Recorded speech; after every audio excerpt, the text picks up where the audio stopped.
kita akan namanya ke Jabal Rahmah. Kenapa disebutkan Jabal Rahmah? Jabal Rahmah, gunung yang penuh dengan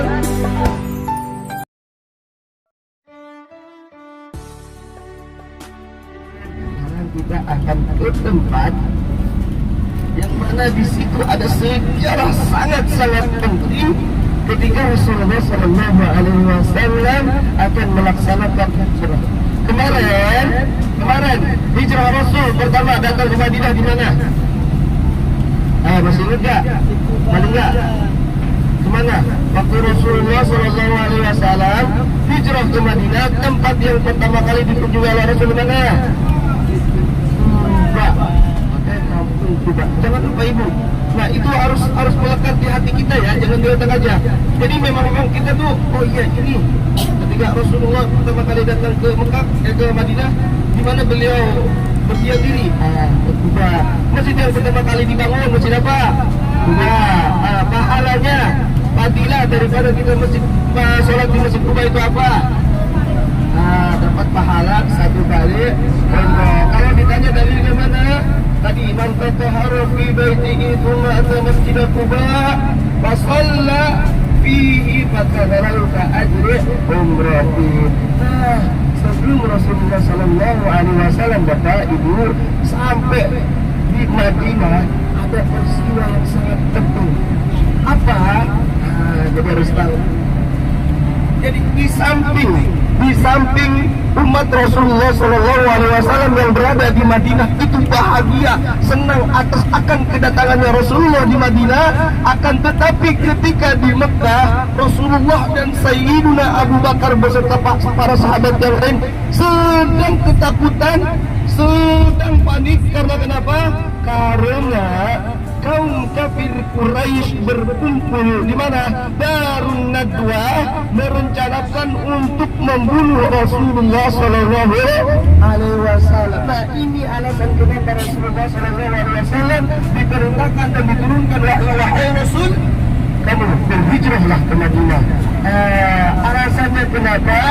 Wahyu datang dari Allah melalui malaikat Jibril, langsung disampaikan kepada Rasul, wahai Rasul, berhijrahlah, sungguh kaum kafir Quraisy sudah berencana untuk membunuhmu. Itu Bapak Ibu. Jadi ada yang namanya Jabal Sur. Itu yang pertama kita akan kunjungi ya. Jabal, di situ ada histori yang sangat-sangat benar-benar. Ketika pokoknya ibu bapak naik ke atas, berdiam diri di guanya, itu akan merasakan, gak tahu tiba-tiba nangis, gak tahu tiba-tiba bulu apa namanya, bulu kuduk ya, bulu kuduk mendiding, merinding ya. Saya merasakan kok mendiding.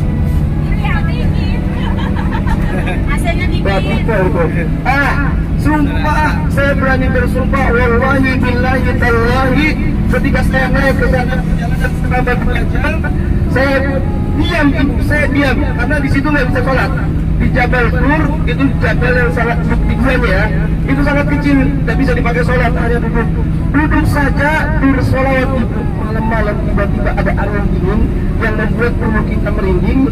Tiba-tiba kita nangis karena di situ kenapa? Di situ Rasulullah Sallallahu Alaihi Wasallam bersama Sayyidina Abu Bakar bersembunyi selama 3 hari 3 malam.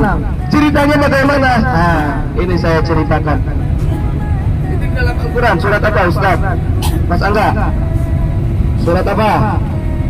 Surat At-Taubah.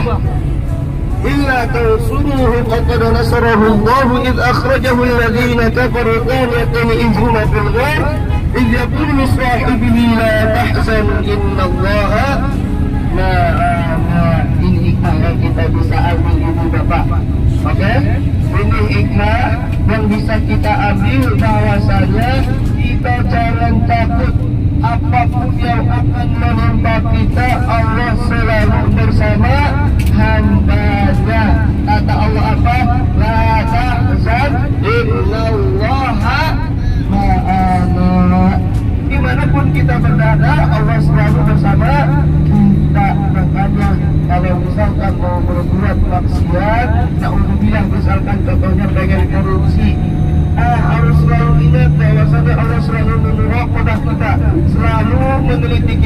selalu mengawasi kita.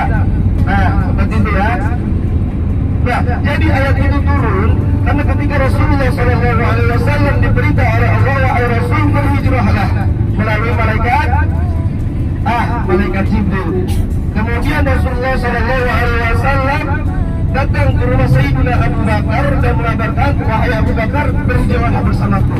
Sebelumnya Sayyidina Abu Bakar izin kepada Rasul, wahai Rasul, saya ingin berhijrah untuk meninggalkan Mekah. Diumumkan melalui Darun Nadwah, barang siapa yang membunuh Rasul Sayyidina Muhammad, maka dia akan diberikan apa? Diberikan hadiah sebanyak 100 unta. Wah, semuanya pada apa namanya? Pada berlomba-lomba menemukan Rasulullah. Tetapi Rasulullah SAW dengan strategi yang sangat cemerlang, beliau tidak langsung menuju ke Madinah, tetapi beliau memutar dulu ke arah selatan, naik ke Gua Sur.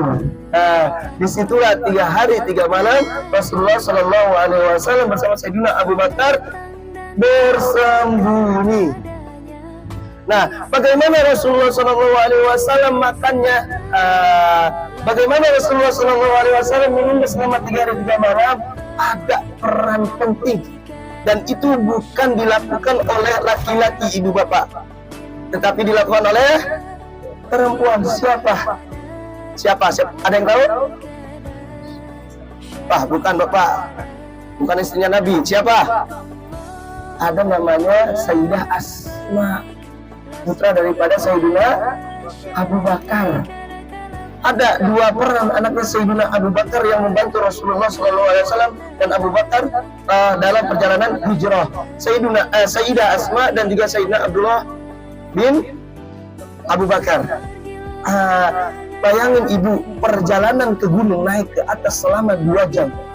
Ya, selama 2 jam. Itu berhentinya cuma 3 kalian. Selama 2 jam. Perempuan tiap hari pagi ngasih makan, malam naik lagi. Itu setiap hari, bayangin. Itu perjuangan ibu, perjuangan daripada sahabiyah. Jadi bukan laki-laki saja yang memperjuangkan ajaran agama Islam bersama Rasulullah, tetapi kaum wanita pun sama dengan jihadnya. Bayangin 3 hari 3 malam. Nah, ini dia yang sangat penting ceritanya.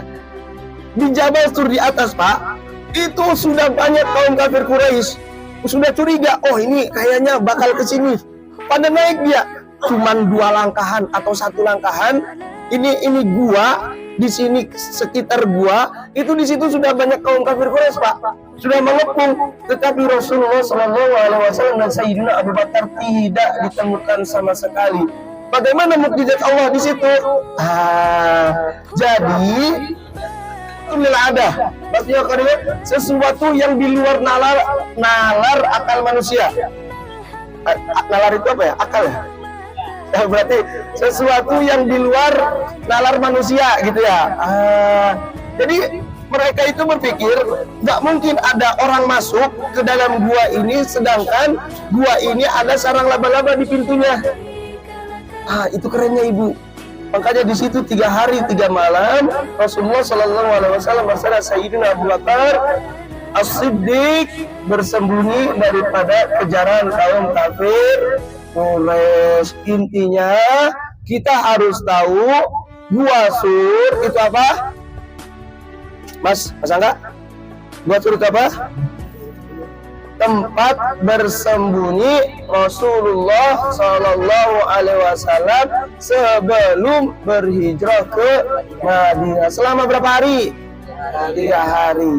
Itu yang harus disimpan di otak dan di hati kita. Insya Allah nanti di akhir saya kirimkan destinasi tempat ziarah kita. Misalkan di Madinah kemarin kita di sekeliling Masjid Nabawi. Oke, itu kita kemana aja dari Saqifah sampai Jannatul Baqi, nanti saya kirim poin-poin pentingnya. Terus kemudian juga ziarah di luar Masjid Nabawi, itu juga nanti saya kirim. Oke, aman? Aman. Selanjutnya nggak kalah penting tempat yang akan kita ziarah. Tadi harusnya kita turun Bapak Ibu. foto sebentar, siap mengaji, siap mengaji, semua baru well, seharusnya kayak gitu. Cuman di situ, aduh, tidak apa namanya, tidak apa Pak tadi Pak? Tidak memungkinkan. Ya nanti kalau misalkan dipoto, didenda, wah itu bahaya. Selanjutnya ini penting ini. Ya Mas Wahyu, Mas Angga, Mas Lingga udah berkeluarga ya? Udah. Siapa lagi? Saya. Ini penting juga buat saya. Kita akan namanya ke Jabal Rahmah. Nah, Jabal Rahmah itu berada di Arafah. Dengerin ceritanya gini Ibu Bapak. Jabal Rahmah, kenapa disebutkan Jabal Rahmah? Jabal Rahmah, gunung yang penuh dengan kasih sayang. Maksudnya kasih sayang siapa? Ternyata diulik. Di situ ada peristiwa yang sangat romantis, pertemuan daripada siapa? Masya Allah, pakai Nabi Pak, karena beliau Nabi. Bukan Adam teman saya tukang pupuk, bukan ya. Nabi Adam, bapak apa namanya, bapak kita semua kan, bapak manusia Pak, karena beliau yang diciptakan oleh Allah pertama kali di surga. Kakek moyang kita ya, bukan nenek moyang, kakek moyang ya. Sebenarnya kan beliau kan dari surga, insya Allah beliau pulang ke surga. Kita pun anak-anaknya berasal dari surga, akan pergi ke amin ya rabbal alamin. Ceritanya Ibu gini Bapak, ketika Nabi Adam diutus oleh Allah untuk menjadi khalifah di bumi, qala rabbuka lil malaikati inni ja'ilun fil ardi khalifah. Nah, khalifahnya itu siapa? Sayyidina Adam. Dan juga kita sebagai khalifah di sini, makanya jangan merusak apa yang telah Allah ciptakan, rawat dan perindah. Ala Muhammad sallallahu ala Muhammad sallallahu alaihi wasallam. Kita sekarang lagi di Jabal Rahmah ya, mau city tour sekalian berdoa di Jabal Rahmah.